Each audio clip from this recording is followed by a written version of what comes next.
bakit ililimit lang sa flood control?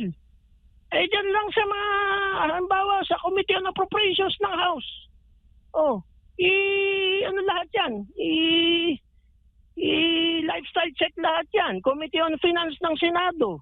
I-lifestyle check lahat yan. Oh, yung mga nandiyan sa DPWH, bakit magko-concentrate lang tayo sa flood control? Diyan lang ba ang problema ng bansa? That is just an entertainment na nililigaw yung utak ng tao. Flood control lang ang problema natin. Wala na tayong ibang problema. Hindi po totoo yan. Laganap po ang corruption. Hindi lang sa flood control, diyan sa education, sa healthcare. Nakita mo naman yung healthcare natin, bulok na bulok eh. Pag nagkasakit yun, mahirap, mamamatay eh. Walang pambili ng gamot eh. Ang laki nung ninakaw sa PhilHealth, meron ba nakulong? Ilang taon nang ninanakawan yung PhilHealth na yan at saka yung OWA, yung Overseas Workers Welfare Administration. Panahon pa ni Duque, nung panahon pa ni Gloria Arroyo, ninanakawan na yung OWA at saka yung iba pang mga ahensya ng gobyerno katulad ng PhilHealth. May nakukulong ba? It's just entertainment eh. Ililigaw yung tao ng bayan o isang araw ganito yung issue, pogo, susunod naman flood control naman. Tapos wala naman nakukulong eh. Wala naman napaparusahan eh. Wala namang nakaw sa bayan na naibabalik sa bayan. Sumisigaw nga yung mga nagrarally, di ba? Nakaw na yaman, ibalik sa bayan. Meron ba na ibalik sa bayan? Wala naman eh.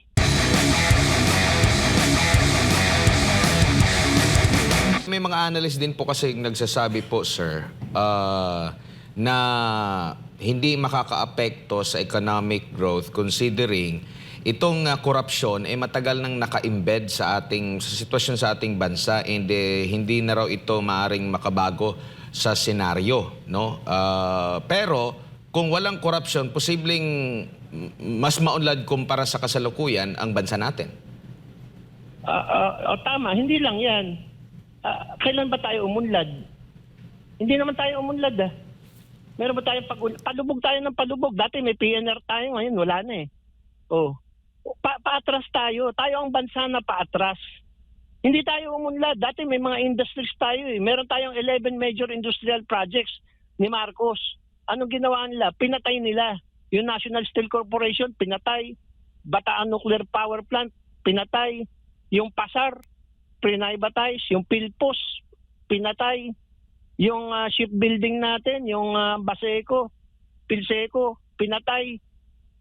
Wala, patras tayo eh. Hindi naman, kaya yung mga bobong ekonomista na nagsasabi na walang epekto ito sa ekonomiya, mga bobo kayo, tingnan ninyo yung growth rate natin, nagtatranslate ba yan? Nararamdaman ba yan ni Juan de la Cruz? Yung GDP tsaka GNP?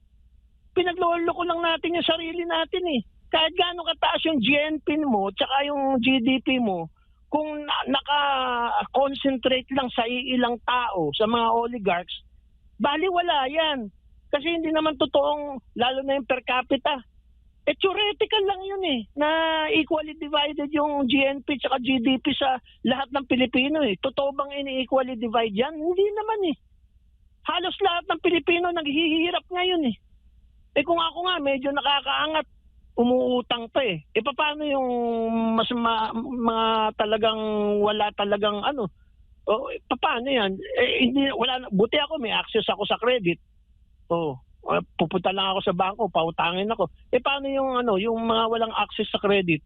Bakit kita pautangin? Wala ka namang collateral. Hindi patay sa gutom yun. In fact, marami nang namamatay sa gutom. At saka, yung ating employment rate, dinodoktor. Magtrabaho ka lang ng isang araw, inutusan ka ng tatay mo, halimbawa sa bukid. Oy, Pedro, anak ko, tulungan mo ako magsaka ng isang araw lang. Considered employed ka na. Binago yung definition ng employment para tumaas yung employment rate natin. Pero kung ibabalik mo doon sa original definition ng employment, ay napakataas na po ng unemployment rate natin at napakataas na ng ating underemployment rate. Pinagloloko lang natin yung mga sarili natin, dinodoktor natin, minamasahe natin yung mga data. Pero ang ordinaryong Pilipino, hindi mo maloloko kasi nararamdaman nila. Nararamdaman nila yung hirap. Hindi na nga makakain yung iba eh. Kung kami nga nagtitipid eh, medyo nakakaangat kami sa buhay, paano pa yung mahihirap? Hindi ba gamitin lang natin yung ating mga mata? Tingnan natin araw-araw, parami na ng parami yung mga namamalimos. Pati yung mga namamalimos ngayon, mapapansin mo, middle class eh. Kasi halata mo naman eh, mukhang edukado, tapos malinis yung damit, napipilitan ng mamalimos. Makikita mo ngayon eh, kung ako naglilibot ako ng Metro Manila eh, napapansin ko eh, yung dating namamalimos, yung mga talagang nanlilimahid eh. Ngayon pati yung mga estudyante na pagkagaling sa school, namamalimos na eh. Ganun nakahirap po ang buhay ngayon eh. Kaya hindi natin pwedeng lukuhin ng taong bayan. Kasi ang taong bayan, may mata, may tenga, may pakiramdam. Katulad ko, may mata ako, may tenga ako, may pakiramdam ako. Nakikita ko yung nangyayari sa paligid. Hindi niyo ako pwedeng bulahin ng mga statistics dyan. At saka mga flowery words. Mga words from the high glass ceiling. Hindi ganun. Dapat doon tayo, gayahin natin yung mga Hapon, yung mga Chinese, na walang bulahan. Dapat sa totoo lang tayo. Opo, Professor, si MJ po ito. Good evening. Meron pong isang mungkahi na magsagawa na ng lifestyle check sa mga opisyal ng DPWH at sa mga opisyal o mga mambabatas na posibleng sangkot sa issue po ng flood control na paulit-ulit. Ano pong masasabi niyo dito, Prof? Eh bakit ililimit lang sa flood control? Eh dyan lang sa mga, halimbawa sa Committee on Appropriations ng House. Ano lahat yan? I-lifestyle check lahat yan. Committee on Finance ng Senado. I-lifestyle check lahat yan. Yung mga nandiyan sa DPWH, bakit magko-concentrate lang tayo sa flood control? Diyan lang ba ang problema ng bansa? That is just an entertainment na nililigaw yung utak ng tao. Flood control lang ang problema natin. Wala na tayong ibang problema. Hindi po totoo yan. Laganap po ang corruption. Hindi lang sa flood control, dyan sa education, sa healthcare. Nakita mo naman yung healthcare natin, bulok na bulok eh.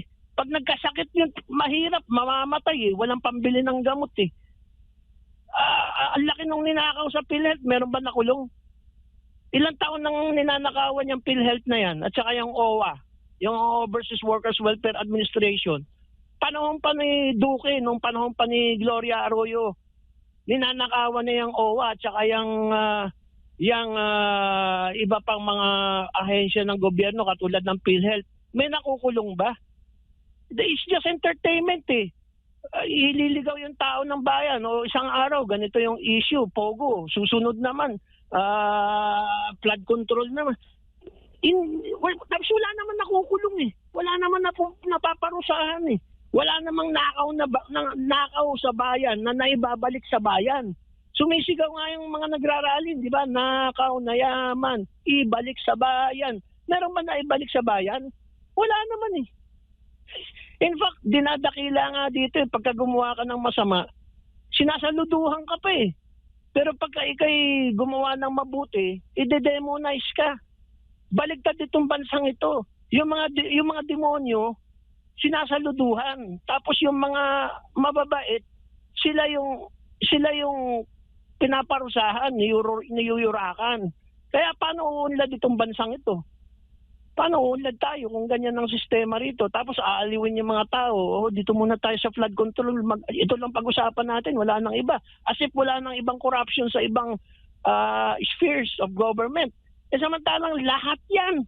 Laganap ang corruption, hindi lang sa flood control. Yun na lang ang mga kalsada, yung mga sidewalk.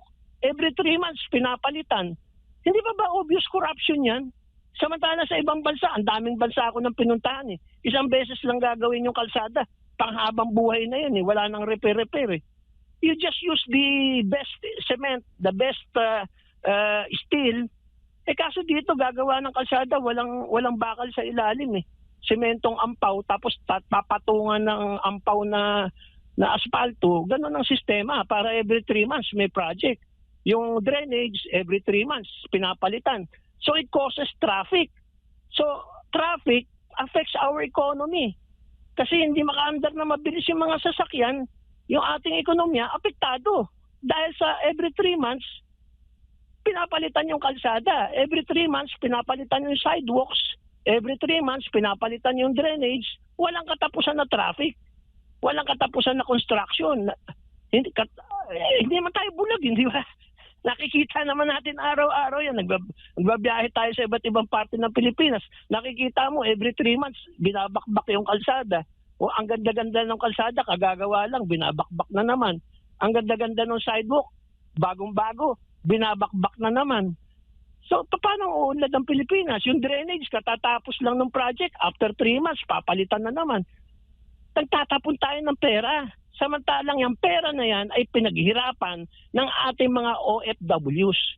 Tinatawag natin bagong bayani, pero ninanakaw natin yung pera na pinapadala nila sa kanilang mga pamilya. Sa paanong paraan? Kasi yung mga pamilya nila, nagbabayad ng 12% value-added tax sa lahat ng binibili.